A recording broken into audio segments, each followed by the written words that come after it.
પોરબંદર મહાનગરપાલિકાનું વર્ષ 2026-27નું બજેટ નજીક જ છે, જેમાં નાગરિકોના સૂચનો પણ મંગાવ્યા હતા।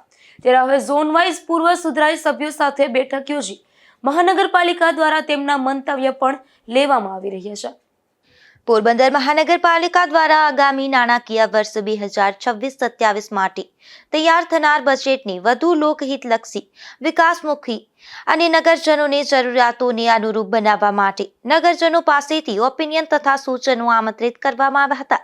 ત્યારે હવે ઝોન વાઇઝ પૂર્વ સુધરાઈ સભ્યો સાથે પણ બેઠક યોજી તેમના મંતવ્યો પણ લેવામાં આવી રહ્યા છે।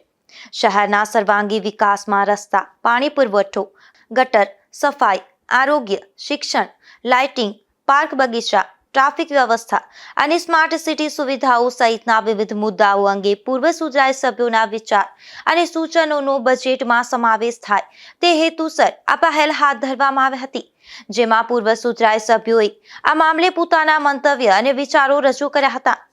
આજ રોજ પોરબંદર મહાનગરપાલિકા ખાતે જે 2026-27 આગામી બજેટ છે તે અન્વયે અમે જે જાહેરમાં અમે સૂચનો મંગાવ્યા હતા જાહેર જનતા પાસેથી, તેના અનુલક્ષીને જે પૂર્વ અમારા કોર્પોરેટર્સ છે, જે સદસ્યો છે, એમની ઝોન વાઇઝ અમે આજે મીટિંગ કરેલ છે, જેમાં તેમના પણ જે પણ સૂચનો છે તેઓ લેખિતમાં અથવા મૌખિક સ્વરૂપે અહીંયા રજૂ કરશે અને તે આગામી બજેટમાં શક્ય હોય તેટલા વધુ ને વધુ અમે આવરી લઈશું।